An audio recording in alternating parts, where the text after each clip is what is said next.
Bienvenidos a nuestro podcast sobre las obligaciones del derecho romano. Hoy exploraremos este fascinante tema con la ayuda de nuestros expertos invitados.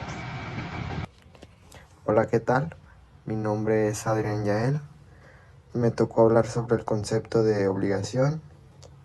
Este término viene del latín obligatio, que significa acción y efecto de cumplir algo prometido o debido.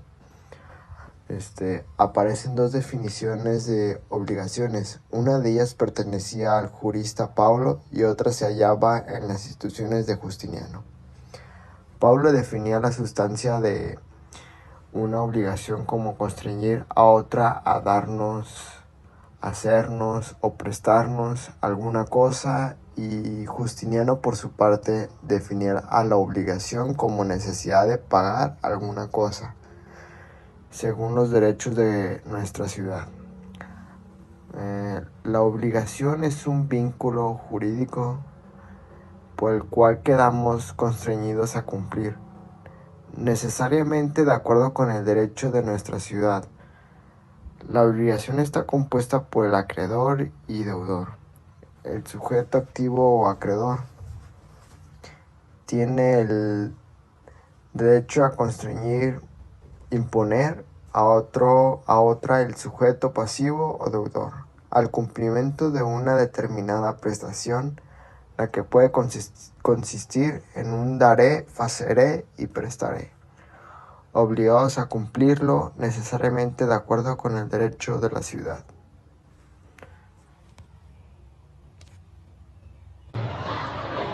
Exacto. Continuando con el tema, es importante entender los elementos que componen una obligación.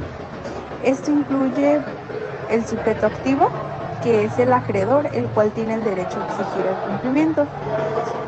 Para él tiene que existir el sujeto pasivo, que es el deudor obligado a cumplir todo aquello que le demande el acreedor, pues él tiene el derecho a cumplir todas aquellas exigencias porque él es el que tiene una deuda con él.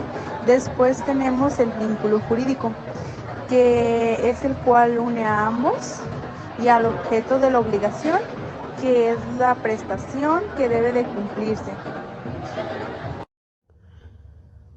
Clasificación de las obligaciones. Ahora hablemos de las diferentes clasificaciones de las obligaciones en el derecho romano. Se dividen en civiles, que están regidas por el derecho civil romano, de derecho de gente, que surgen de la relación entre ciudadanos romanos y extranjeros, y naturales, que están basadas en la equidad y la moral más que en el derecho estricto. Fuente de las obligaciones. Es interesante analizar la fuente de las obligaciones. Estas incluyen los contratos, los delitos, los cuasicontratos y los cuasidelitos. Cada una de estas fuentes tienen un papel importante en la creación y el desarrollo de las obligaciones en derecho romano. Transmisión de las obligaciones. Ahora cambiemos de tema y hablemos sobre cómo se transmitían las obligaciones en el derecho romano. Principalmente, esto se hacía a través de la cesión de deuda y de la cesión hereditaria. Ambos mecanismos permitían la transferencia legal de obligaciones de una persona a otra. Extinción de las obligaciones. Cuando hablamos de extinción de las obligaciones, tiene que ver con que la obligación se termina, se extingue. Aunque la obligación se extinguía comúnmente cuando el deudor liquidaba la deuda adquirida, con la cual se desligaba el vínculo contraído con el acreedor. En la jurisprudencia romana se consideraba dos grandes formas de extinguir una obligación: ipso iure y opposition. La ipso iure significa de pleno derecho, es decir, directa. Mediando el supuesto determinado, el deudor queda liberado automáticamente. El otro es opposition, significa decepción vía procesal. Por razones de equidad, el pretor priva de eficacia a la obligación, concediéndole una excepción al deudor que así lo pida para obtener la acción. Cuando ocurre una causal que eventualmente eliminaría la obligación, pero el acreedor lo que hace es accionar contra el deudor aplica esta excepción para que libere de la obligación. Formas de extinguir una obligación. Modo de extinción ipso iure.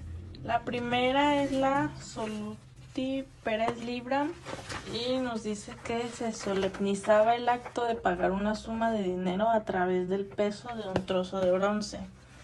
La siguiente es la septilatio, que nos dice que el acreedor da por recibida la prestación del deudor, quedando así liberada o extinta de la obligación, es decir, se desvincula. La siguiente es el pago, la solutio. Nos dice que es el cumplimiento de la prestación debida, es decir, yo voluntariamente pagué lo que tenía que pagar. La siguiente es la novación, transformación de una obligación en otra, es decir, yo te debo 100 pesos, vamos a extinguirla de 100 por una nueva, sería 150, otra obligación distinta. La siguiente es la confusión, no se puede ser deudor y acreedor a la vez o cuando hay herencia. El siguiente, mutuo consentimiento, solo podía extinguirse por mutuo disentimiento, cuando aún no se había dado comienzo a su cumplimiento o cuando aún no se iniciaba su ejecución. La siguiente es pérdida de la cosa que se debe. Se tiene como una forma de terminación de la obligación por imposibilidad del cumplimiento. Y por último tenemos la muerte y capitis diminuti. Esta quiere decir que la muerte, en caso de muerte, se extingue cualquier tipo de deuda. Siguiente modo de extinción o excepción. La primera es la compensación por la diferencia. Tú me debes 200 y yo a ti 500. Hacemos una compensación por la diferencia. La siguiente es transacción. Las dos partes tienen una controversia, tienen una deuda u obligación que no fue cumplida. Para arreglar la situación, ceden para que se termine, es un pacto de no pedir. La siguiente es pactum de non petendo. Es aquel en el que el acreedor promete al deudor no exigirle el pago de la obligación. Y por último, la prescriptio long temporis, es decir, de prescripción obligatorio. En el derecho bizantino se daba el plazo de 30 días para que tengas extinta la obligación, salvo que exista otro plazo preestablecido. Y así concluimos con nuestro podcast sobre las obligaciones en el derecho romano. Quiero agradecer a todos nuestros expertos por compartir su conocimiento con nosotros. Esperamos que hayan disfrutado de esta exploración. Hasta la próxima.